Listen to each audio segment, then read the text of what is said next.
Let's do this thing, man. Well, first, we've got to kick it. Welcome to Hardheaded. My name is Matt Amos. Along with me, as always, Troy, Three-Shot Trussell, and Chet Sears. When you do the intro, you have to say it like Troy, hard-headed. Hard-headed. Was that pretty close? Is that like your wrestling voice? If you were a professional wrestler, is that how you would talk? Oh, yeah, for sure. Yeah. For sure. For sure. It's kind of like the Macho Man. I was going to say snap into a Slim Jim. Yeah. So today we have Chet with what's on his mind. Our top three category for today is going to be our top three seasonings.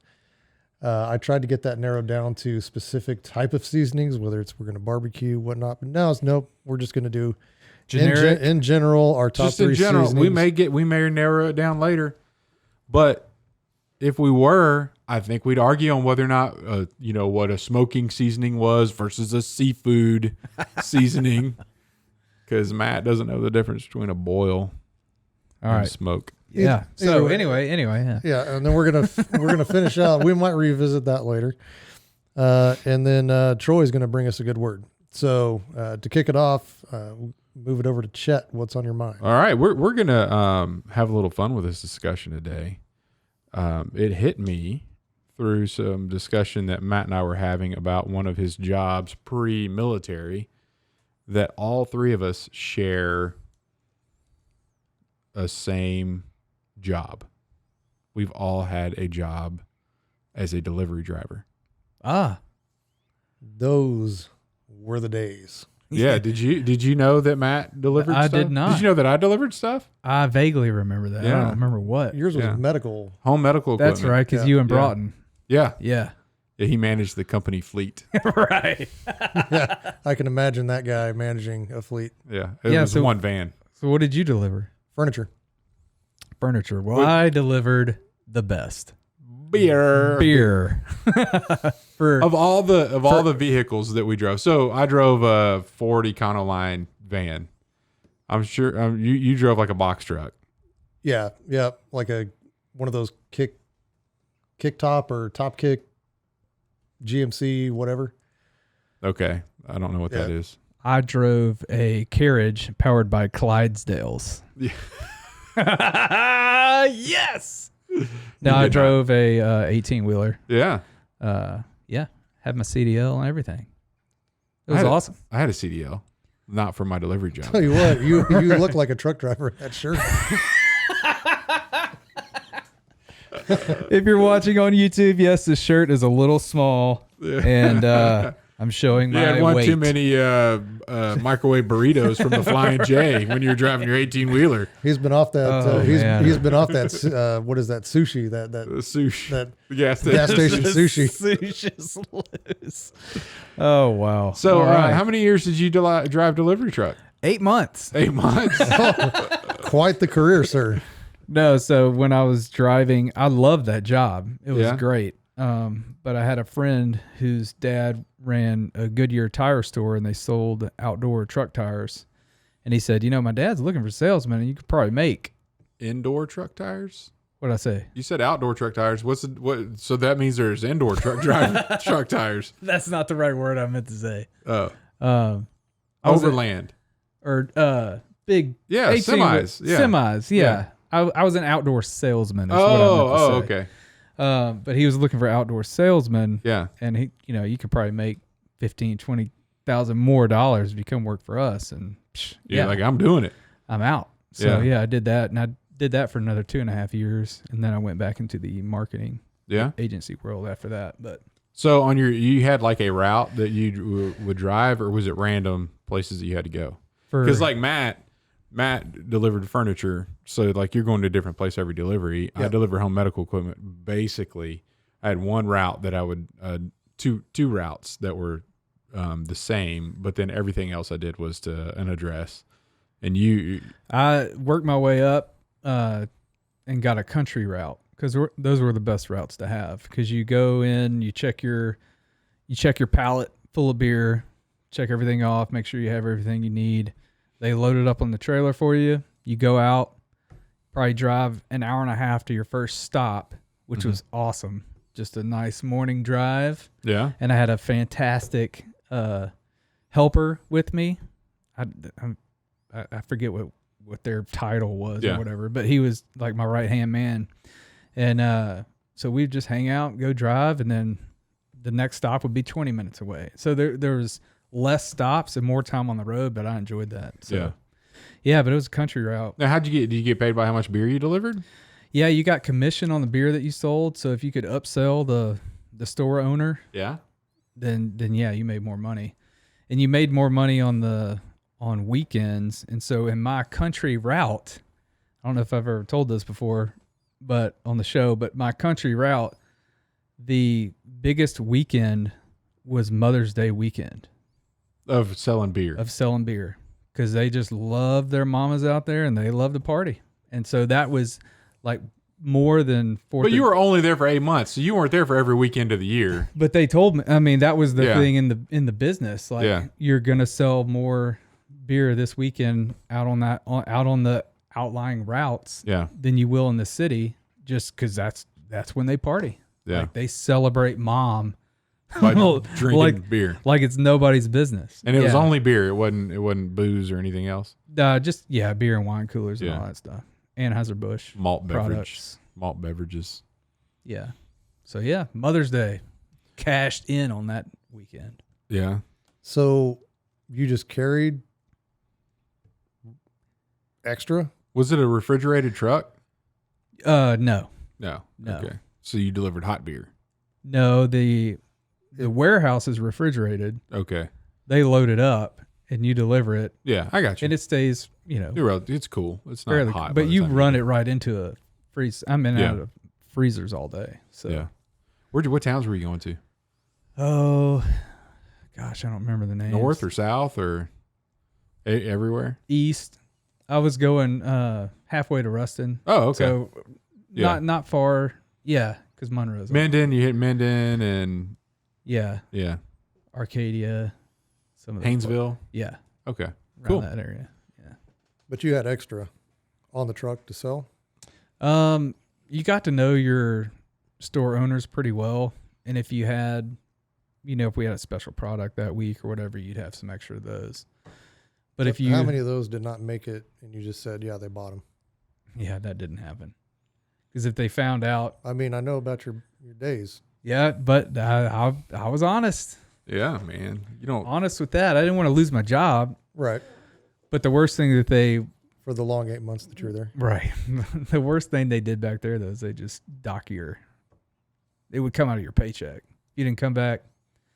Even if it got stolen, and you couldn't prove they got stolen, it came out of your paycheck. Wow. So you protected that beer. I mean, that was your money.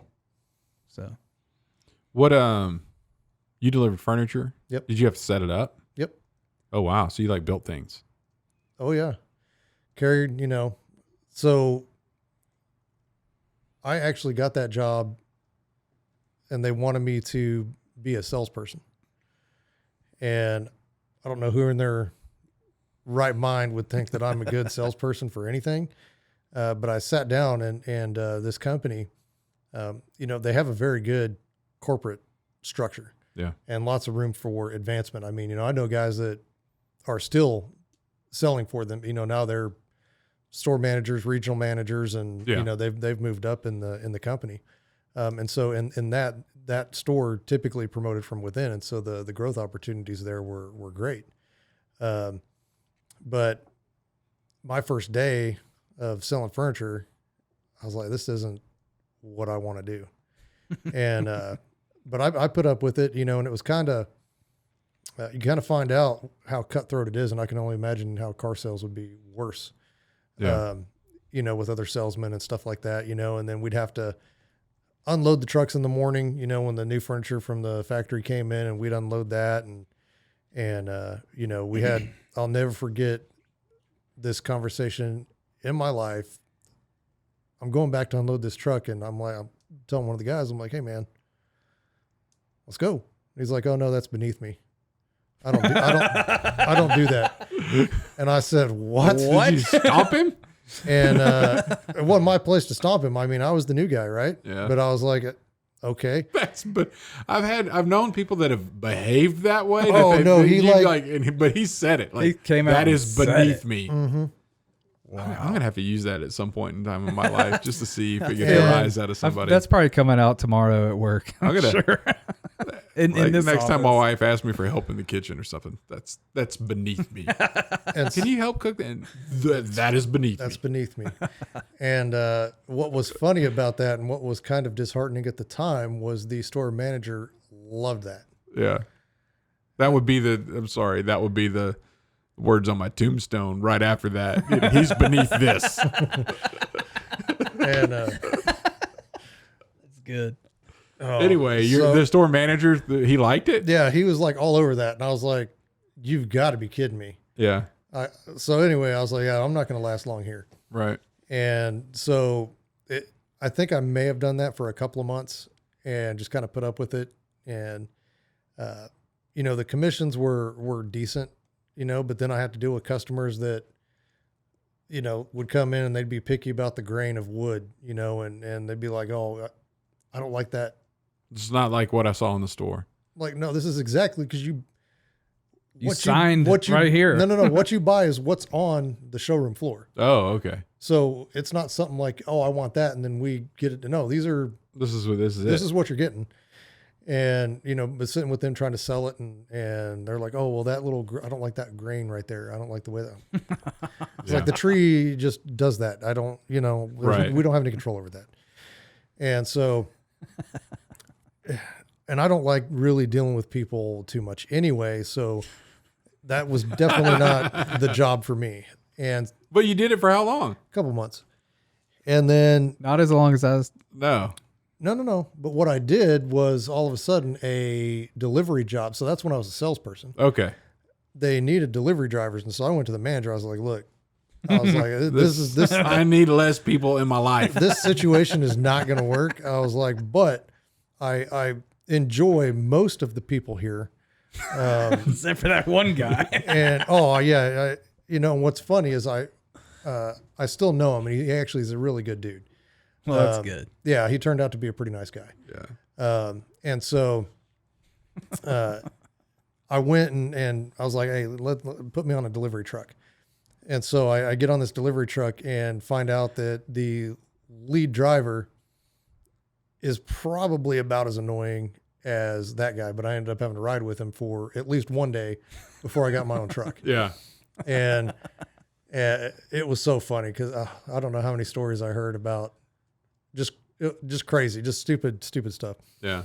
And I started delivering and really enjoyed it because, again, you get in the truck in the morning, you got your delivery list, and we load up the furniture and we put it on the truck and go and do our deliveries and you got that time on the road in the morning before you have to meet people. I mean, yeah, you know how I am.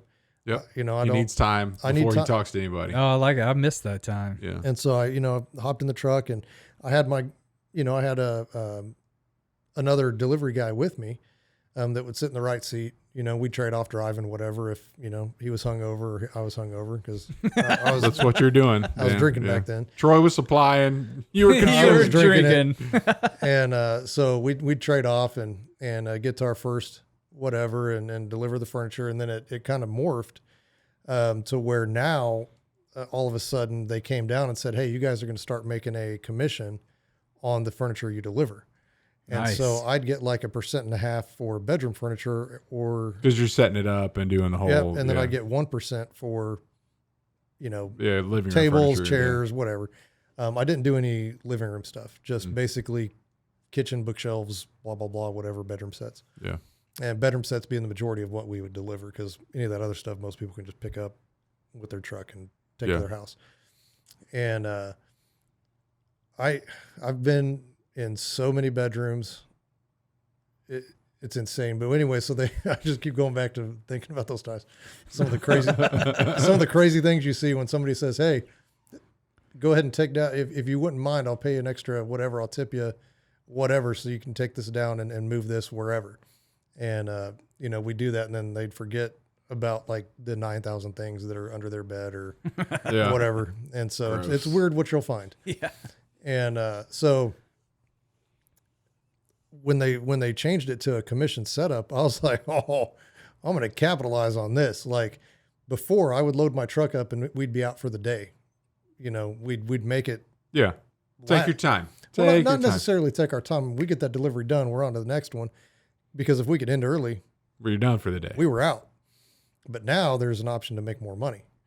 And so, I mean, I would unload that truck, go back, load up, and take off again. And I was killing it. Like I was making a ton of money. Like there's really no reason that I should have really ever left that job. I was making so much money. I was in really good shape, but my lifestyle at the time, I have zero money to show for working there. None. I spent it all. And just before I learned financial responsibility. Yeah. But insanely good, fun job to have. Yeah. And the guys that I got to work with, once a couple of those people quit, it was such a good workplace. And I really enjoyed that job. Yeah. Well, there was a little fraternity of guys at Budweiser that would come over to my house after work every day. And so, yeah, I didn't save any of that money either. Wow. So I delivered home medical equipment, which my routes were delivering diapers to nursing homes, like the same nursing homes over and over again. Lots of them. And then we stocked hospitals with like crutches and wheelchairs and all that kind of stuff. But other than that, it was like driving around to little widow ladies and delivering their, you know, walker or wheelchair or getting it back. There was a lot of rentals during the time. Insurance wouldn't buy you something. They would rent you something. So we'd have to go get it, pick it up or whatever. Sometimes when people still needed it, which was tough, but you know, insurance wasn't covered anymore. Hospital beds, those were a nightmare because I felt like I was delivering furniture then because you have to bring it in there and set it up and go through all that crazy stuff. But then it was pretty interesting, the different cases that you would get. And I found, I don't know if it's still true today, but the lower income house that you went into, the bigger TV that was there. Like the biggest TVs I ever saw in my life all the way up until college were in these low income houses. I couldn't believe it. Like massive TVs back when TVs weren't, you know, they were the tube type stuff. And then they got to that projection screen, whatever. Couldn't believe it. What do you think the cause of that was? There's a lot of people sitting around watching TV when I was there. Were there rent-a-centers back then? I don't know. But, and some very sad situations. Like I walked into some scenario. You probably saw this too, where you just wanted to deal with somebody in a violent manner. One of them was there was a lady that she was getting she had a manual hospital bed. Like, so if you wanted to raise it up, you had to crank a thing, which you can't do if you're in the bed. And she got upgraded to a powered one, which the only thing worse than delivering a powered hospital bed is delivering a piano lift chair. Oh, those things with the 3 motors in them, and you can't. And I was just one dude. You know, the beds could come apart into pieces where you can handle them. It's just a lot of moving, but the lift chair with all the motors in it, and it doesn't break down. God, that was a nightmare. But anyway, like her room, she had adult sons living with her still, and 30 to 40 years old at least, and they were all there. I was there a couple times in the daytime, but they had put a fish cooker in her bedroom because she was bedridden, in her bedroom next to there, and then cut a hole in the roof so she can cook from her bed for them. And they did the whole roof, like they cut a hole in the roof. Oh my gosh. And then in the ceiling of the bedroom, they cut a hole in that, and then they had a piece of plywood over the hole, and she had a broom, and she would move the plywood over and cook. And then she'd cover it back up when it was raining, so no rain would come through the hole and get on her. And I'm telling you, man, this kind of stuff, you just want to hurt somebody. I mean, nowadays you turn that over to the authority. What would you do? I don't know. I mean, can you do anything? I just brought it up to my boss. I'm like, this is crazy. Like this, he's like, yeah, there's a lot of crazy situations out there. Oh my! See, Yeah. Well, and I had one of those, and I chose to be a little bit more proactive. I went to a. He turned that around on you. Yeah. Did you see that? I chose to be a little bit more proactive. Yeah. But I mean that even though she's bedridden, I assume she has the ability to make decisions for herself. Yep. And so if she's going to put up with that. No, there had to be. She's part of the problem, right? Yeah. Yeah. And so I went in. Somebody cared for her health enough to knock a hole in there so she wouldn't die of, carbon monoxide poisoning. Well, they don't care about her. They care about their fish. They gotta keep it going. They got to eat. Yeah. But there was this place that I went, and I can't remember what I was delivering. It might have been just like a table or something like that. And this place was disgusting. Like, it was bad. I walked in and it smelled. Yep. In my line of work doing that, there wasn't too many places that I went in that were like that. Because they were buying things. They were buying new furniture. Yeah.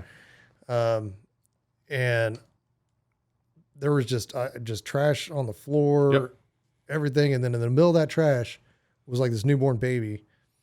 Oh, and I'm like, there's no way. I was like, that is ridiculous. And my partner that I was riding with, he's like, dude, that's disgusting. Yeah. I go, well, what do we do? And he's like, hey, I don't know. I was like, so I'm going to report it. I said, I'll let work know that I'm calling it in, but if they tell me no, I'm going to get off work and I'm going to call it in. Yeah. And so I did. I called Child Protective Services for that, just to go at least do an inspection. Yeah. Show up. Because I was like, that kid's not going to make it. Yeah. And so but fortunately I only had really one call like that, among all the disgusting things that I did see. Oh gosh. But I've seen some stuff. Well, there's some houses that you go into and you can see the floor joists because everything else is sagging. And so you're walking on the joists just to get through the house. Fall through. Yeah. Oh man. But I'll tell you a couple things that I learned. Door-to-door stuff. Yeah, you may be like this or not.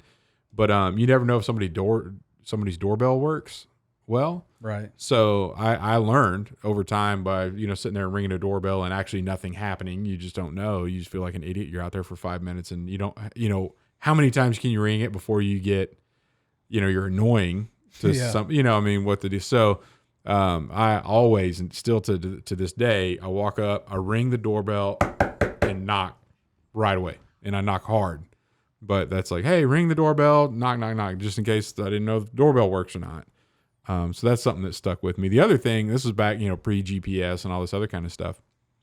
So people were giving directions over the phone. Like, oh, I got to get a walker delivered to whatever address. Okay, how do we get there? Well, you go down, take a right at the big oak tree and, drive a quarter of a mile and it'll be a big driveway on the left with a magnolia tree, whatever. Well, never, if they say it's a quarter mile and you've been a half mile, never turn around. Always keep going. Cause I always found that it's always longer than people think it is when they give their directions. So I'm very reluctant to turn around anytime I'm supposed to go somewhere. I think I should have been there. I always feel that way, but I'm like, nope, I always know, keep going further because if you turn around now, you're just wasting your time. Yep.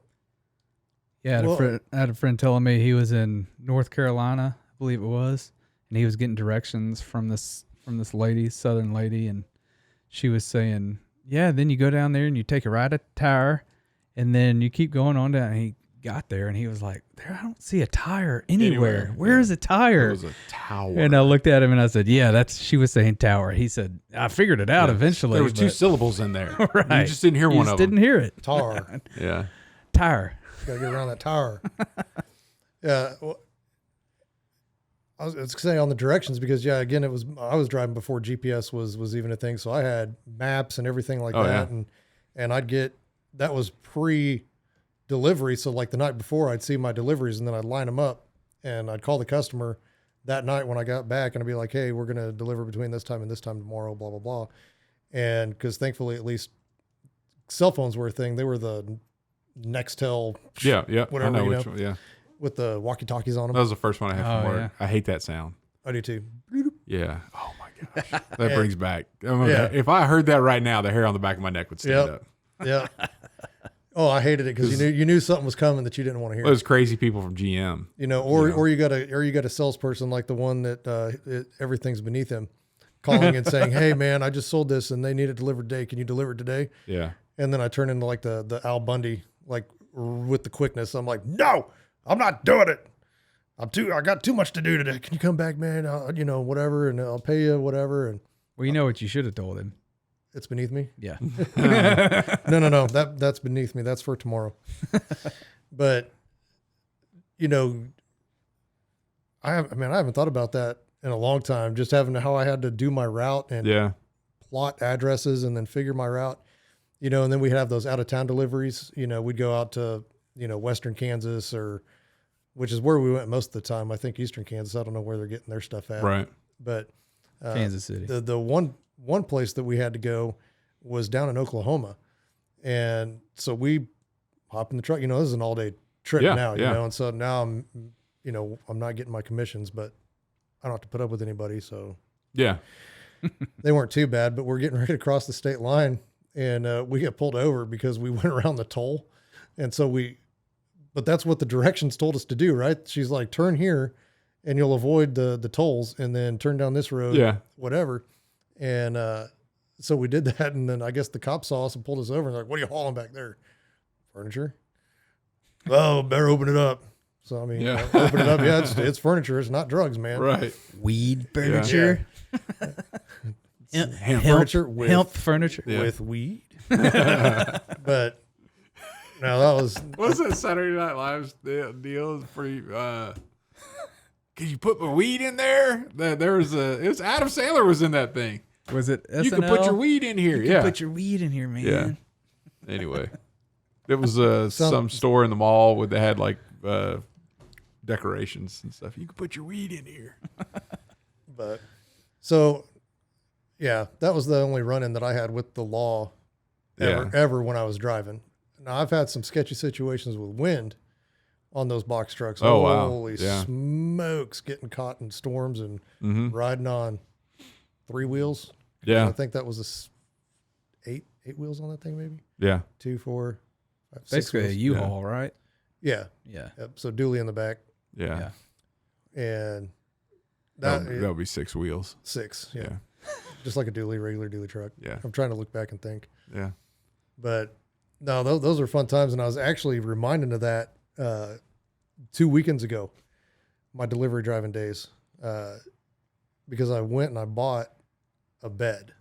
And this is only the second time that I've purchased a bed. Other than when I worked there, I purchased the frame because people would get these mattresses and they'd be like top of the line mattresses that these people would buy, but they'd get into it and then a stitch would start popping apart. Yeah. And they'd be like, they want to return it. And I'd be like, yeah, I mean, yes, it's under warranty. Let's return it. The store couldn't, because they can't take it back and sell it. The store can't take it back. Yeah. So I knew where the mattress came from. I'm like, oh, this is a really clean house.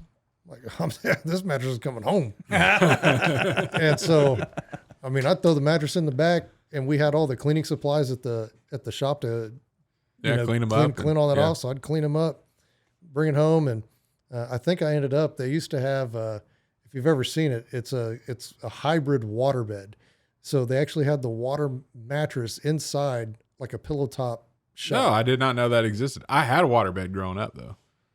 I never had. I did as well until this came out, and I was like, this is so much better. Until the heating element goes out in the winter. That's cold. Okay, in Louisiana still works. In Louisiana. But I had to get rid of it when I got too tall because it's like the wooden box that you're in, and my feet. It hurts. It hurts. It's not hanging off the edge. It's like propped up on top of a 2x4. But so I was reminded of that. Those delivery driving days. Setting up your mat. You didn't eat your bed. My bed. So this time I'm on the buying end of it. Did you have it delivered? No. So I guess let me back up. Number one, I didn't know beds had gotten as expensive as they are.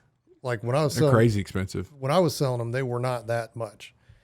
And so we went in and we're you know, my wife and I were testing beds out and traveled enough places that I know what I was looking for.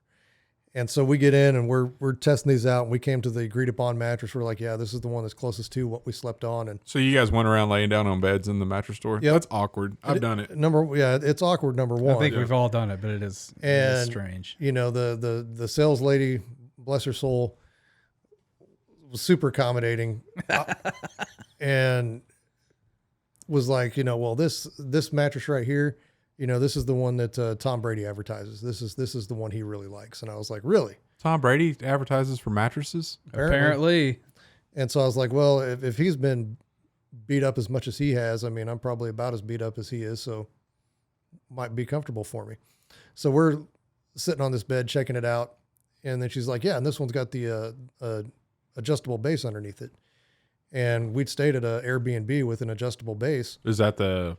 Yeah, the one where the foot, you can bring the feet up and bring the head portion up. Yeah, we have an adjustable bed. You could just put any mattress on that? Not just any. It has to be individually pocketed coils or foam. Foam. Ours is foam. So individually pocketed coils, but you can't have the one. You can't have a normal mattress. No, you cannot. Well, if it's got individually, that's not normal. That's normal now. Not for me. Yeah, that's true, because I did buy one for hunting camp that's not individually pocketed, and it's very bouncy. It makes certain things a lot easier. You know what the memory foam, just tell you, let's just say there's a lot of energy that goes into memory foam. You're not getting the return that you're putting in, I'll tell you that. Oh my gosh. Oh. So anyway, next that escalated quickly. with those thoughts in mind, I was going to ask you a question about your foam mattress, but I am not going to ask you a question now. We're just going to kind of move on as quickly as possible. You have an adjustable base. Yes. So that adjustable base, we're sitting there testing this thing out, and the sales lady goes, hey, yeah, this one has a massage function as well. I'm like, what? And so automatically I'm brought back to the motel days. The motel days, you know, when I was poor and had to stay in seedy motels to, you know, get home or whatever, and they had the little 25-cent magic fingers massage thing on there, you know, and I never once turned one of those on. Book the room by the hour. Those kind of motels. Yep. Yeah. I'm gonna be here till 8 a.m. But so I was like, it's got what? Yeah, it's got a massage function. I was like, all right. So here we are, my wife and I sitting on this bed with our sales lady, you know, just looking directly at us, and this bed's just going, boo. I'm like, this is really awkward. But I was like, hey, you know what? It does feel kind of good on my back. And so I'm looking at my wife. I was like, well, how much is this little upgrade here? She's like, oh, I think it's $200. And I was like, worth it for $200. Why not? We're here. We're already spending $1 million on a mattress. What's $200? How many quarters is that? Yeah, $200. It's a lot, but you pay for it up front so you can use it for life, right? Right. So test it out, whatever. Well, we've got to order the mattress in. It won't be in for 3 weeks or something like that. And then we ordered pillows and, you know, all the stuff. Yeah, mattress protector and stuff like that. And all that'll be in, you know, here in 3 weeks. But the base, it's in stock, was at the warehouse. And I was like, all right, I'll go to the warehouse. I'll pick it up.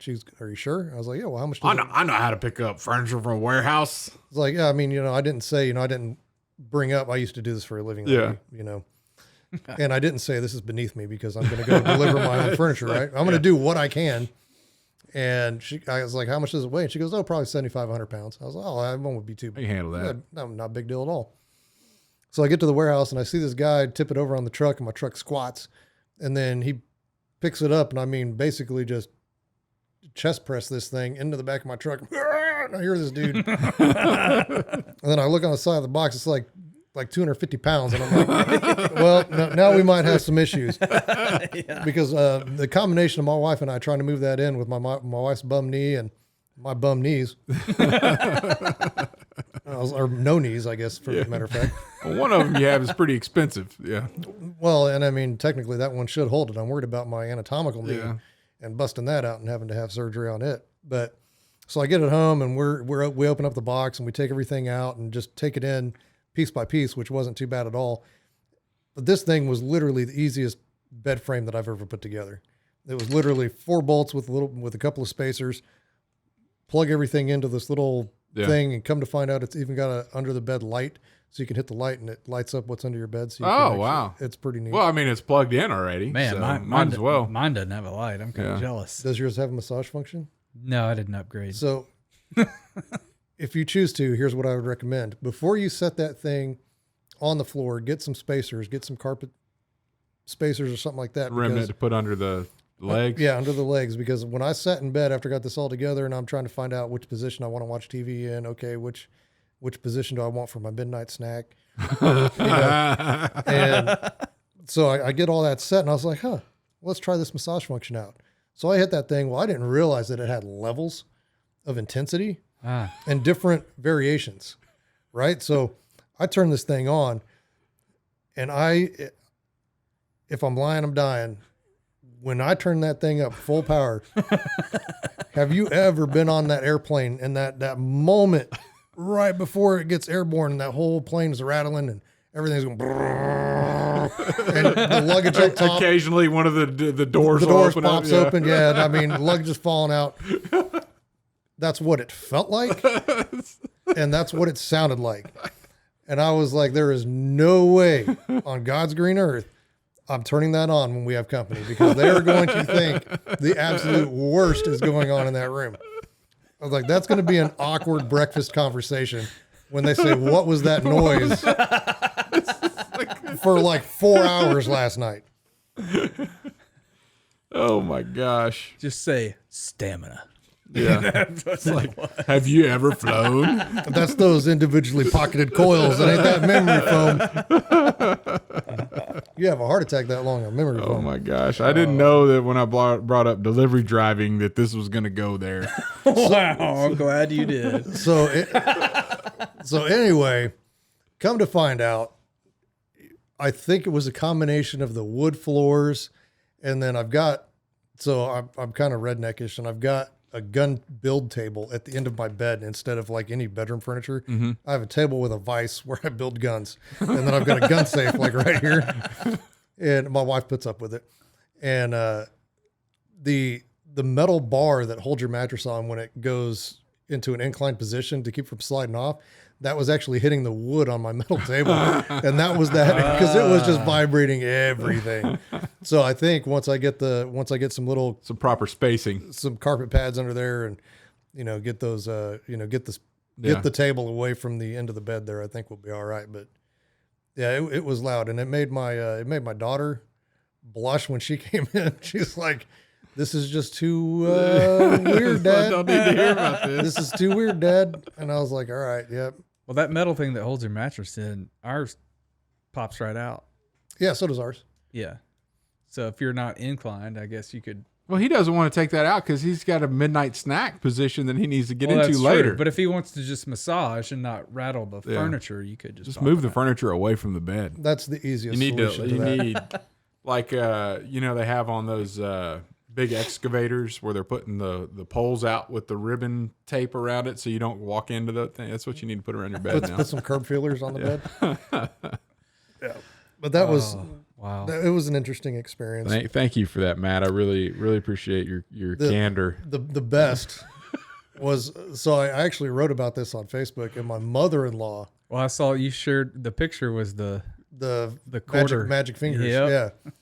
And my mother-in-law commented, and she was like, "LOL, looking for more stories to come." And I was like, "Nope." I was like, "Your daughter just saw this and started blushing when she saw your comment."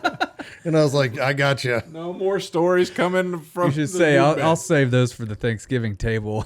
No, now she's going to listen to this and she's going to know why we have individually pocketed coils instead of. You're welcome. It brought you 2 beautiful granddaughters along the way there, yeah. mother-in-law. Yep, and yeah, those were on individual. Okay, that's enough there, Matt. Let's move on. I think we have a commercial break that we need to take. Let's take a break real quick. Whew. At Admiral's Pennant, our mission is to offer the latest and refined, high-quality masculine products and services to the modern gentleman, as well as provide him with the tools and products necessary to look, act, and feel confident in his appearance and social interactions. Check it out at admiralspennant.com. Without it, you might as well shave. You're like a pro. And we're back. Oh, yeah. We're back. I got it covered. I think I'm hosting this show anyway. I was you are taking a break to take a sip of my sweet tea. He's addicted to that stuff. Oh, man, I am. So moving on to our top three. And today we have our top three seasonings. Chet, why don't you start us off with your top three favorite seasonings? All right. Here we go. You guys probably have never heard of this. The Reluctant Trading. This the brand. They're tellicherry black whole peppercorns. Divakar's number 4. No. Never heard of it. It's fantastic. What do you use it on? It's pepper. Oh, it's just pepper. It's not just pepper. All of that to say it's pepper. It's not just pepper. Black it is pepper. The best pepper that you will ever have. Well, I need to get some I'll just because say my wife loves pepper. it is so aromatic, fantastic. And the Reluctant Trading Company is actually started because the Reluctant Trading Experiment. There's this guy that was in textiles. Okay. There's this guy in textiles. It's finally you, though. And he was working with Divakar, and Divakar was like, "Hey, you got to get some of these black tellicherry peppers." What is wrong with you guys? I don't even know. I'm gonna keep powering through here. But anyway, the guy's like, I don't want to trade in peppers, so he reluctantly started doing that, and the original tellicherry peppers are fantastic. I can't wait to try. Pepper. Who would have thought pepper? Pepper was the thing. Pepper was I wasn't the going to thing. get that down. I was going to choke. Any other questions? I don't know what he's laughing at, but his shirt is so tight. It's so tight. I just kept thinking Santa Claus because that's jiggling like a bowl full of jelly over there. Oh. So anyway, Your hair's you're Sticking up? in the back. Oh, okay. Just caught me off guard. It's like Ed Grimley? Yeah. Yeah. like alfalfa. There you go. Thanks. Yeah, look just like alfalfa. I'm so. That's It's good to know that you're still amused by hair sticking up. I was definitely intently- wasn't. Yeah. I was really paying attention to you to hear about this pepper, and then I noticed Yeah. your hair, and I just lost it. Thanks. Whew. Yeah. So anyway, Reluctant Trading, they're tellicherry black whole peppercorns, and they ship them to you whole. You have to have a Grinder. Grinder. Do you have a special grinder? No, I just have grinders. We have a couple of them. I have some with the handle on top, and I have others that you twist. I have found. So I've recently upgraded my pepper, and of course it's not that upgraded. It's just the simple McCormick's, but it's the whole peppercorns. Yeah. Where you can select the size of your grind And so you notice a step up, like, you know. there's a definite difference between the ground pepper. So where you are right now, exponentially more of a step up versus where you the step that you came up. I'll have to try it. You have to let me try it. It's fantastic. Second one, number 2, Cattleman's Grill, California Tri-Tip. I get this at All Things BBQ. It's a fantastic all-around seasoning for meat primarily, but it's got just the right amount of heat to it as well. Just love it. Steaks, I actually put, when I smoke like pork and brisket, I'll supplement my normal barbecue rubs, smoking rubs, and I'll put a little bit of this on there, and it actually brings up little bit more flavor, a little bit more heat. I will say that is the one thing maybe that you do well was the pork butt. One thing? Yeah. The one thing. The one thing. The one thing. Because you brought that out when we went hunting last year. Yeah. That stuff was good. And then I remember buying that with you, or you bought it when we went and visited All Things Barbecue. Yep. Yeah, I have to upgrade. I used to just buy the smaller containers, and then now I get the bigger ones.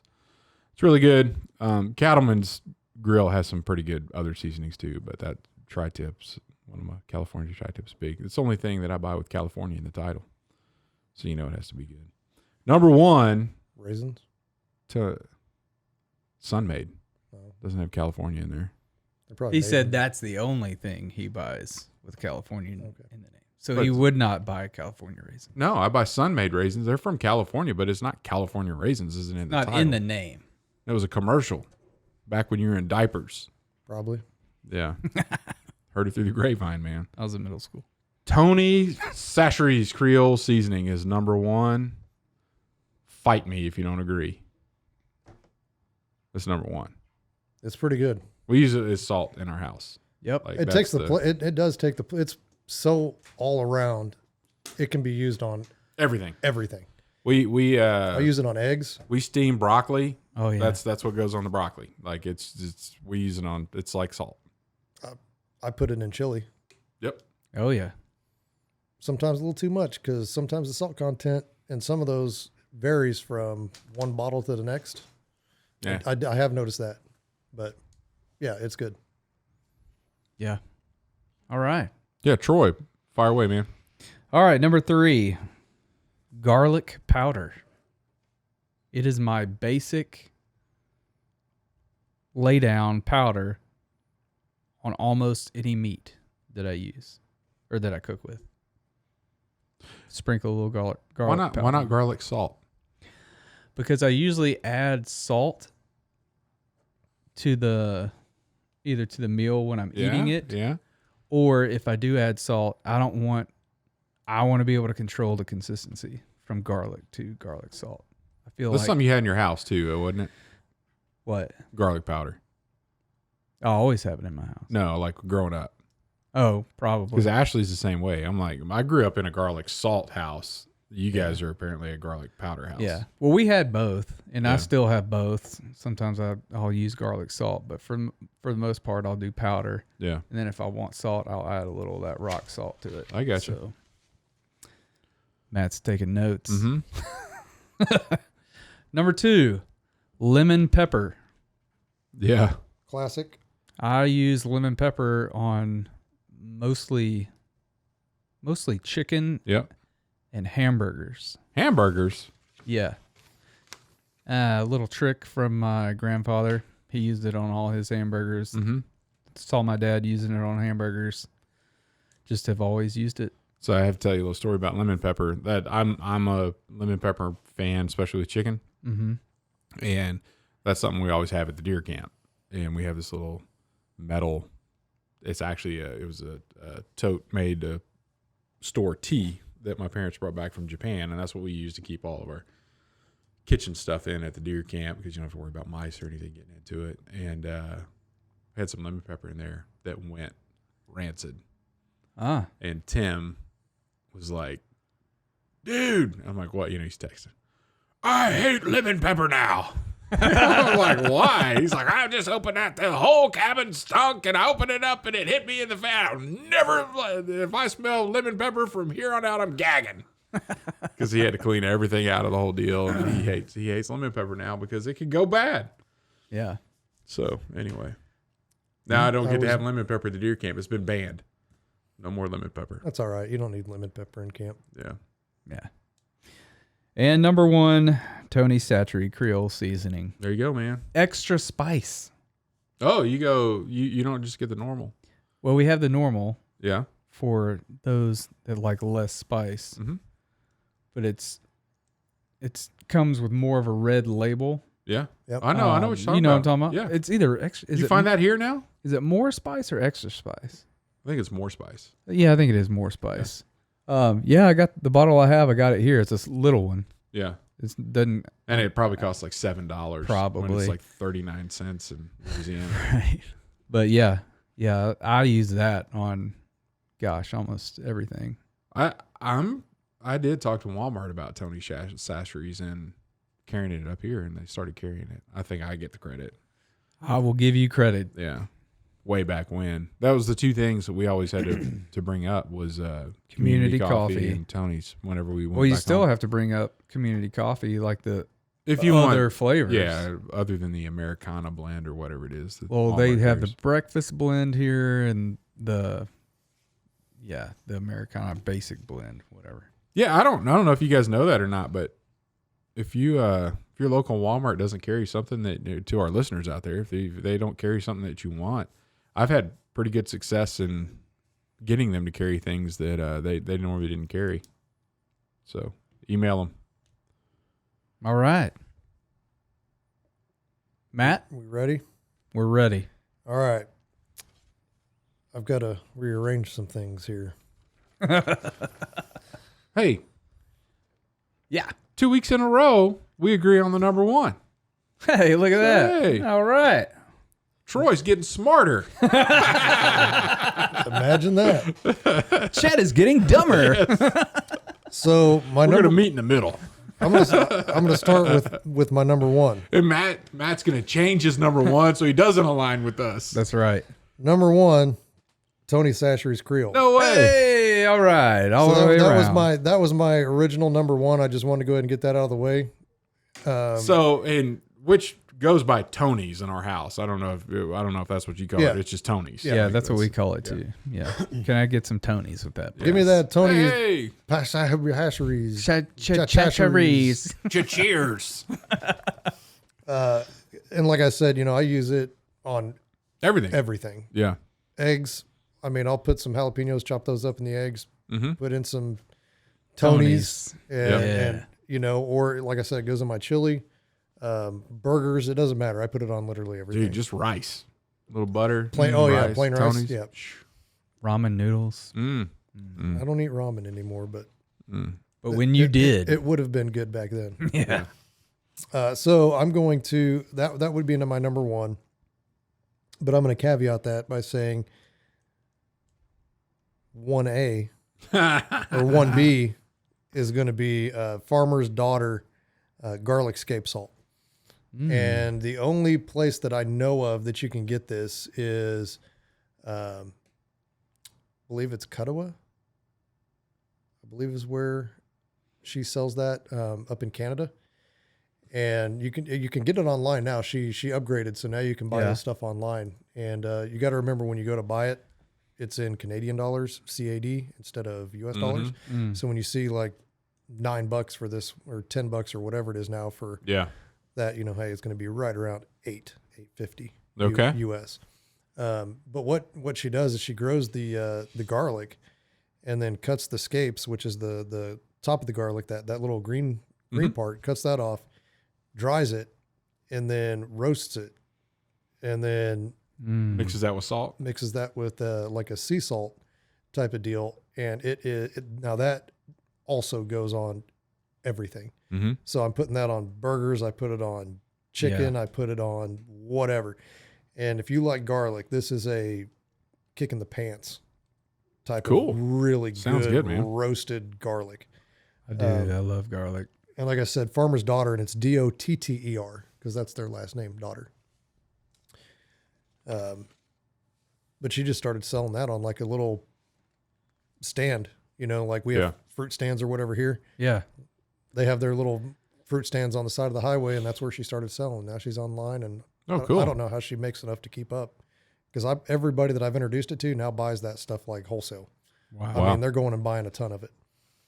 So that would be number 1B. My number 2 is from a shirt that I've actually worn on this show a couple times, Burn Pit Barbecue. And it was one of the Marines I served with that started this company, Burn Pit Barbecue. And they have another garlic-based seasoning, and they just call it ground pounder. But it's basically just an all-purpose garlic. And I've actually they just started the company. So the first bottle that I bought I used for our Thanksgiving turkey, and it's the only thing I used. So I melted a bunch of butter. Yeah. Put that seasoning on the butter, mixed it up, and then basted the turkey with it. Mm-hmm. Phenomenal flavor. Yeah. Great flavor. Excuse me. And then my number 3 is going to be the Bearded Butcher's original blend of seasoning. Again, more garlic. I like my garlic. What can I say? But it's sea salt. It's got some spices in there. I'm anxious to try that because I really like them. It's really, really they know their stuff and they do it really, really well. Yeah. And have you know the Bearded Butchers? I've heard of them. Yeah, they're fantastic. I just high quality. Everything they do seems to be quality. So I imagine their seasonings.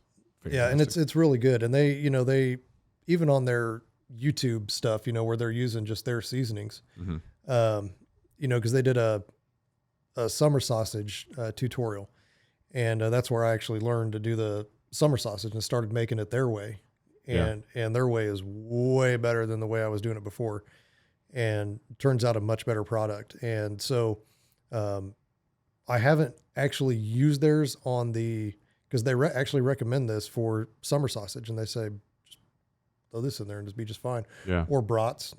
It's really, really good with brats. If you're gonna mix the meat and do your own casings, just put some of the seasoning in there and make your brats. Oh, it's so good. But yeah, that's my number 3. They do quality stuff. Yeah. Yeah. For those that don't know, you could just, YouTube Bearded Butchers, but that is, I think number 1 from an instructional perspective is Chef Tom at All Things BBQ on YouTube. And just instructional on smoking and all that kind of stuff. He's got some great content out there. But then I think for me, Bearded Butchers is right in behind that. And they don't just do like cooking stuff at Bearded Butchers. Or they show you how to break down animals and process deer and just some great guys there. They're in Ohio, but you could YouTube Bearded Butchers and find all their stuff. Yeah, and they're fun to watch. This is just great content. Yeah, extremely informative. I mean, they're very professional about how they do things. It's been a family business for a long time. I think even back to I don't know if it's their grandfather or just their dad, but they do a really good job, and that's what made me want to try their. It's really educational too. Yeah, they spend a lot of time telling people how to do things, showing you how to make a tomahawk steak. Yeah, who knew? Nice. Who knew? But that's my number 3. All right, man. Very good. Tony's for the win. Tony's for the win. Tony's for the win all the way around. Yeah. If you've never had it, go find some. Yeah, made in Opelousas, Louisiana. Yep. Good stuff. I'm going to have to find the extra spice bottle because I think the Tony's extra spice I can handle, whereas some of that extra spice stuff is just... Yeah, Tony's isn't even... The normal stuff just isn't even spicy to me. No. Me either. It's flavorful. Just good flavor. That extra or the more spice just turns the heat up just a touch. I mean, it's not a lot. See, and what I normally do, like if I'm making Creole and I'm using Tony's in the Creole, I would typically add like jalapeno juice or actual jalapenos to kick it up a notch. Mm-hmm. So I'm anxious to see how much that would change the flavor profile. Man, speaking of changing flavor profiles, I made some, actually, Ashley made some adobo roasted pork with chipotle peppers the other day. We make that into tacos, and Hatch chilies from New Mexico are in. Yep. So I bought a few of those, and I roasted a couple of those peppers on the open fire, and then sliced them up, put them on my taco. Oh my gosh, that was fantastic. When I retired, just enough to make your nose run too, from a heat perspective. Well, when I retired from the Marine Corps and I was coming back, we were going through the South. Yeah. Hatch chilies were in season. Yeah. And I picked up, like down there, like buying them here, you're buying, your little grocery bag, and filling those up, whatever. Yeah. I bought like a burlap sack, like 50, I had like a 50-pound bag of Hatch chilies. Yeah.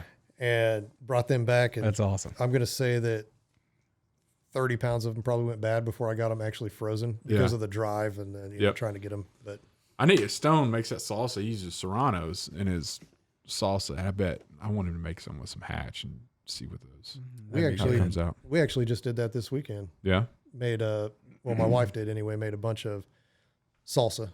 We got a hold of the coveted mama salsa recipe. Oh yeah, that you had, because she never shares that. Yeah, and I don't know if any other family is listening.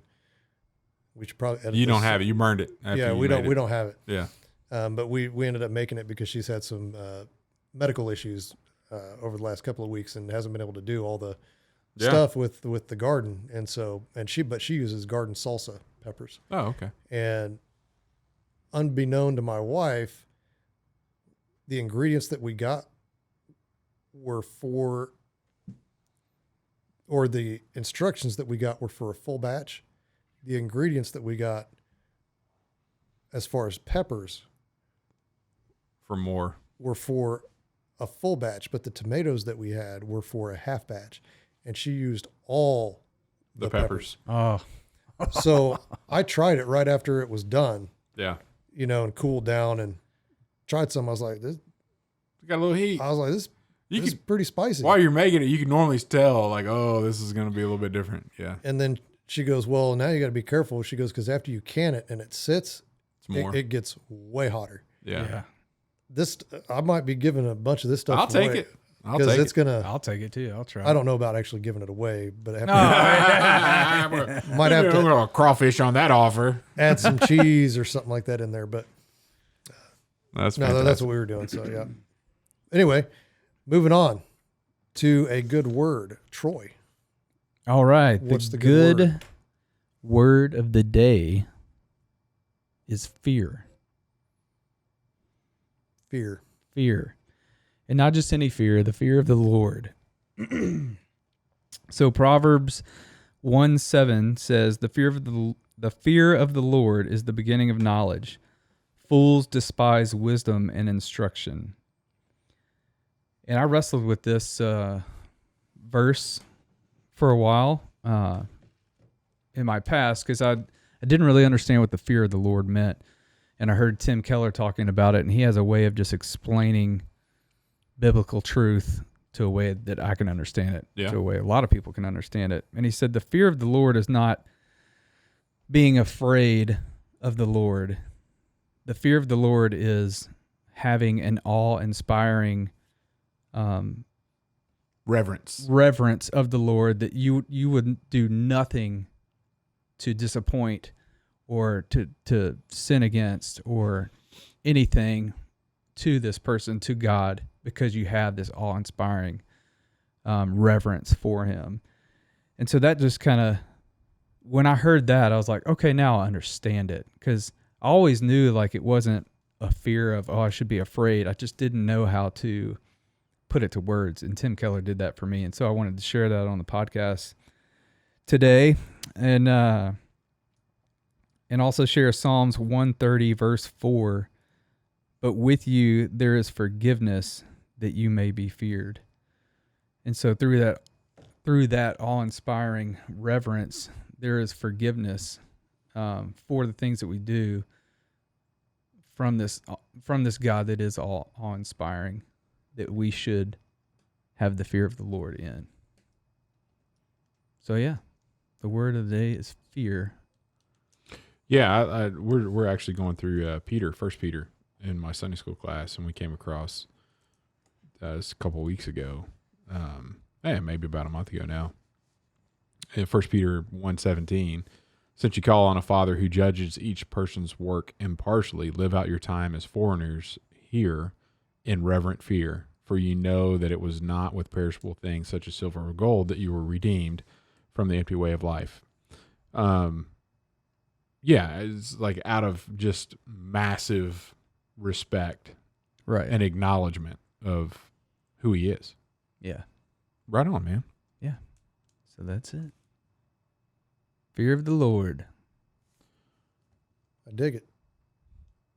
Can you dig it? I dig it.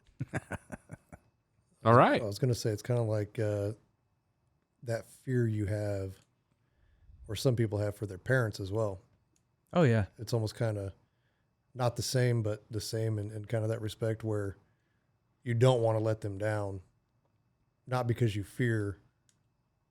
Not because you fear punishment, but because you fear letting them down. Right. Yeah. Yeah. Or punishment. Or punishment. So, like, a good story of the fear of my dad. I growing up, going to church, I sat with him until I got in the quote unquote youth group, right? And then I could go sit with the youth. Well, growing up, we sat like towards the front right of the church, and then the youth sat in the middle left. So I was just thinking, well, hey, when I go sit with the youth, I'm going to sit in the middle left, and my parents are going to be sitting in the front right. Well, first Sunday, I sit with the youth. Guess where my parents are sitting? Right behind you. Yeah, back left. And so then it was like, if I do anything wrong, somebody's going to see it. It's noticeable that he's there. His presence is there. And over time, I got a little, forgetful that where my dad was. And I was cutting up one Sunday, and he had snuck up and sat directly behind us, like directly behind where I was, and like observed. I don't know, note passing, who knows? Everything. I thought I was getting pretty good at being disruptive below the back of the pew. Right, yeah. I'm still up top, but I'm, doing some stuff. And so I wasn't reverent towards my dad. And he did one of those, the thump. Back of the ear? Back of the head. Back of the head. Oh, wow. Left and not. It was audible. Like, people are like, what was that? And Chief Sears handling I know I didn't have a mirror, but I know I immediately turned beet red. Like, just red faced and thinking I'm going to be murdered when I get home. And I just got a stern talking to. Yeah. But yeah, I had no reverent fear of my father when I started goofing off a little bit too much. But then it was like, from that point forward, oh yeah, my dad's behind me. I respect him. I want to follow his rules. I don't want to let him down. I know he's watching. Keep that note away from me. Yeah. It's like, no, I would not like any gum. That's beneath me. Yeah. There's the tie-in. All right. Why don't you take us on out of here, Matt? That I can do. Thank you, sir. Oh, he doesn't do the closeout. Nope. Thank you for listening to Hardheaded Podcast. Hardheaded. We really do appreciate you spending your time with us today. If you don't mind, whatever platform you're listening or watching on, hit that like button, hit the bell, notifications whenever we drop a new episode, which is every week. Rate and review. Did you say that? Because that is huge. I didn't say it. Write and review. It's huge. Rate and review. Huge. Rate and write a review. There you go. It's huge. Drop us a note if you would like Troy to wear a larger t-shirt on the next podcast. Hey, that hit right at the drop. Drop us a note. We made it. I'm glad my t-shirt could help out with the drop there.